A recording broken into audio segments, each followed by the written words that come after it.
Baik, Assalamualaikum warahmatullahi wabarakatuh. Yang terhormat Ibu Mutiara Sari Dewi, MPD, selaku guru mata kuliah penelitian kuantitatif. Di sini kami akan mempresentasikan hasil penelitian kami tentang pengaruh media sosial terhadap perkembangan kognitif anak usia SD atau MI. Adapun pokok pembahasan penelitian ini adalah pendahuluan, kajian pustaka, dan metode penelitian. Yang pertama, pendahuluan. Saya Fitri Ardila. Di sini saya akan menjelaskan tentang latar belakang masalah. Perkembangan zaman yang modern mempengaruhi perubahan teknologi yang sangat pesat, serta bawa pengaruh yang sangat besar dalam kehidupan manusia. Media sosial telah banyak membuat perubahan pada diri seseorang, baik pada kepribadian, kreativitas, sosialisasi, serta kecerdasan. Media sosial juga sangat bermanfaat bagi seluruh dunia karena dianggap bisa mendekatkan yang jauh serta memiliki manfaat tersendiri bagi sebagian kalangan orang tertentu. Selain itu, media sosial tidak lagi sekedar untuk menyampaikan pesan pada orang yang jauh, tetapi kini menjadi media hiburan, media untuk menentukan gaya hidup, media bisnis, hingga menjadi media pendidikan. Namun di samping dampak positifnya, dalam kehidupan sehari-hari, beberapa anak justru menikmati dampak negatif dari media sosial. Misalnya, menggunakannya untuk membuka konten yang tidak baik, serta pemakaian yang cukup lama, sehingga mengakibatkan anak menjadi lupa waktu, kurang bersosialisasi dengan lingkungannya. Hal itu bisa terjadi karena tidak adanya perhatian serta pengawasan orang tua terhadap anaknya. Selanjutnya akan dilanjutkan oleh teman saya. Saya, Iif Zakiatul Fahiroh, akan melanjutkan. Kemudian selanjutnya, rumusan masalah. Yang pertama, bagaimana hubungan antara media sosial dengan perkembangan kognitif anak usia SD atau MI? Dan yang kedua, bagaimana pengaruh media sosial terhadap perkembangan kognitif pada anak usia SD atau MI? Dan yang ketiga, bagaimana upaya yang dilakukan orang tua terhadap perkembangan teknologi yang dapat mengubah perilaku anak dengan masyarakat? Selanjutnya, bab 2 ada kajian pustaka. Yang pertama, media sosial. Ada pengertian macam-macam media sosial, karakteristik media sosial, pengaruh media sosial. Yang pertama, pengertian media sosial. Apa sih media sosial itu? Sebuah media online dengan cara penggunaan mampu dengan mudah untuk berpartisipasi, menyebarkan, serta menciptakan isi meliputi blog, jejaring sosial, wiki, forum, dan dunia virtual. Kemudian macam-macamnya media sosial. Ada konten kolaborasi, misalnya Wikipedia, blog serta mikroblog, misalnya Twitter, konten video, contohnya YouTube. Yang ketiga, ada karakteristik media sosial. Partisipasi, keterbukaan, perbincangan, komunitas, dan keterhubungan. Dan ada pengaruh media sosial, ada pengaruh positif dan juga negatif. Yang positif, anak dapat belajar bagaimana cara mengikuti keadaan, bersosialisasi dengan publik, serta mengelola jaringan pertemanan dan memudahkan anak dalam aktivitas belajar, sebab dapat dipergunakan sebagai sarana untuk berdiskusi dengan teman tentang tugas-tugas sekolah mereka. Kemudian ada juga pengaruh media sosial yang negatif. Anak juga sangat banyak di antara dapat dilihat dari banyaknya anak yang menggunakannya bukan untuk belajar, namun untuk kesibukan mereka pada jejaring sosial, misalnya Facebook, Instagram, Twitter, dan lainnya. Perkenalkan, nama saya Amelia Ramasafiana. Di sini saya akan menjelaskan bab 2, yaitu kajian pustaka tentang media sosial. Pengertian media sosial, sebuah media online dengan para penggunanya mampu dengan mudah untuk berpartisipasi, menyebarkan, serta menciptakan isi, meliputi blog, jejaringan sosial, wiki, forum, dan dunia virtual. Kemudian, macam-macam media sosial. Yang pertama, konten kolaborasi, misalnya Wikipedia. Yang kedua, blog serta mikroblog, seperti Twitter. Yang ketiga, konten video seperti YouTube. Kemudian yang ketiga, karakteristik media sosial. Yang pertama, berpartisipasi. Kedua, keterbukaan. Ketiga, perbincangan, keempat komunitas, dan kelima keterhubungan. Yang keempat, adapun pengaruh media sosial. Yang pertama, pengaruh positif. Anak dapat belajar bagaimana cara mengikuti keadaan, bersosialisasi dengan publik, serta mengelola jaringan pertemanan.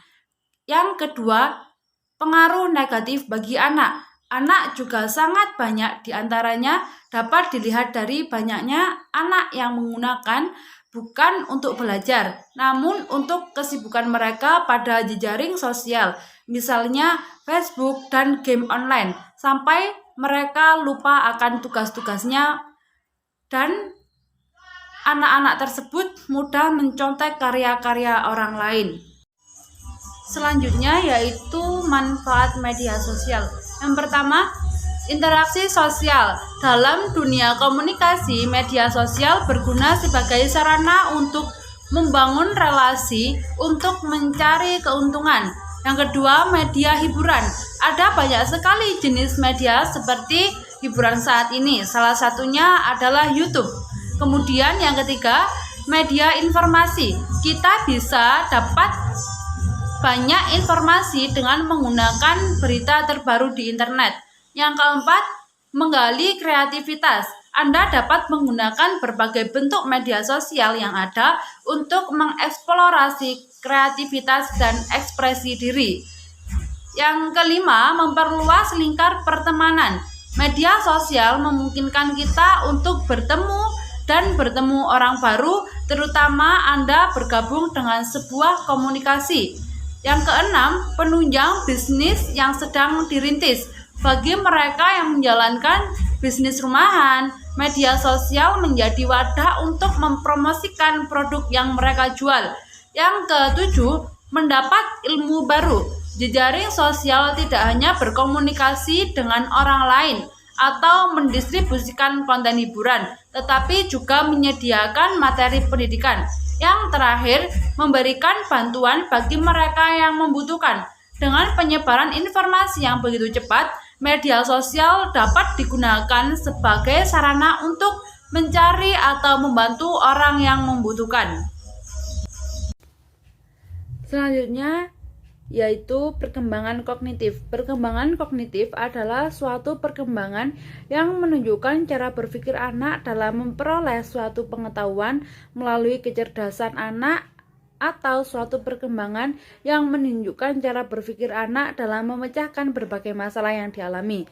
Kemudian, perkembangan kognitif siswa sekolah dasar berada pada tahap operasional konkret, yakni mencerminkan keterbatasan pengetahuan dengan dunia nyata. Pada usia ini, siswa SD dapat membentuk konsep, melihat hubungan, dan memecahkan masalah.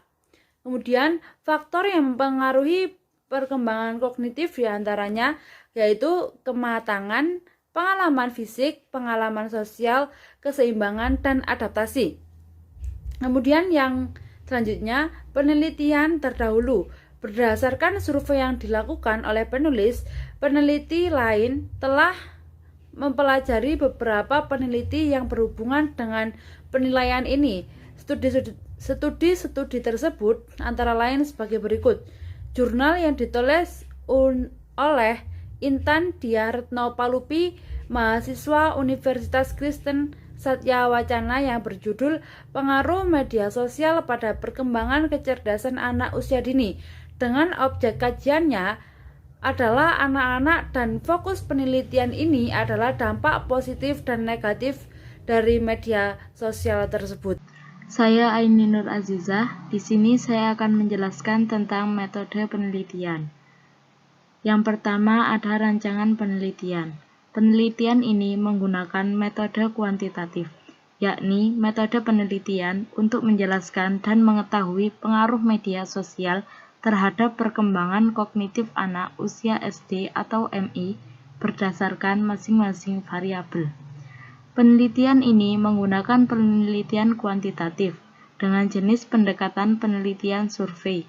Selanjutnya, mengumpulkan data dengan menggunakan instrumen angket atau kuesioner sebagai metode pokoknya, dan kemudian dianalisis menggunakan analisis statistik. Yang kedua, populasi dan sampel. Populasinya adalah seluruh siswa kelas 6 yang berjumlah 40 siswa yang terdiri dari satu kelas, yaitu kelas 6 di MI Rodatul Mubtadiin, Pagedangan Turen, Malang.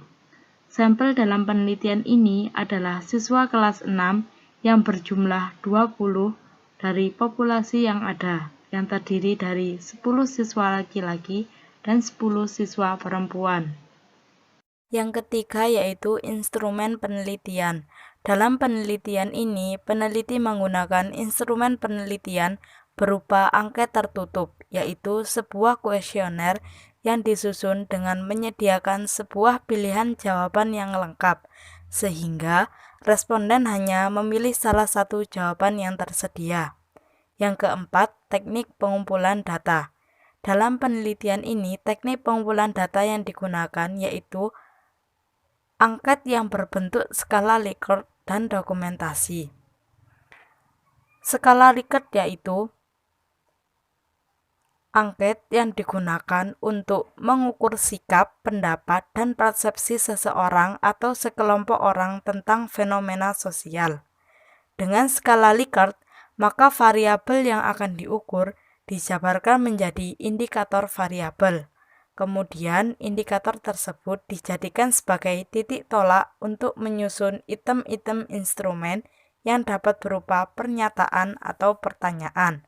Sedangkan dokumentasi merupakan salah satu cara mengumpulkan data-data yang diperoleh dari suatu dokumen resmi atau suatu barang tertulis lainnya, seperti pada catatan, transkrip, surat kabar, majalah, notulen rapat, agenda, dan lain sebagainya. Dalam penelitian ini, peneliti melakukan pengumpulan data dengan menggunakan dokumentasi yang difungsikan kepada peneliti untuk mengetahui pengaruh media sosial terhadap perkembangan kognitif siswa SD atau MI, peran orang tua dan guru dalam menyikapi perkembangan teknologi, dan mengetahui apa saja dampak, manfaat, serta faktor pengaruh media sosial bagi perkembangan kognitif siswa SD atau MI. Untuk selanjutnya akan dijelaskan oleh teman saya. Baik, di sini saya Sofi Maula Maulina akan melanjutkan proposal penelitian bab 3 metode penelitian yang terakhir yaitu teknik analisis data. Dalam penelitian ini, teknik analisis data yang digunakan adalah teknik analisis statistik dengan menggunakan rumus Q kuadrat. Rumus Q kuadrat yaitu X pangkat 2 sama dengan sigma dalam kurung FO dikurangi FH tutup kurung pangkat 2 per FH.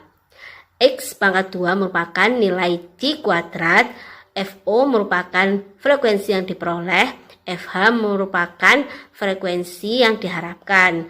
Untuk mencari FH, rumusnya adalah jumlah baris per jumlah semua dikali jumlah kolom.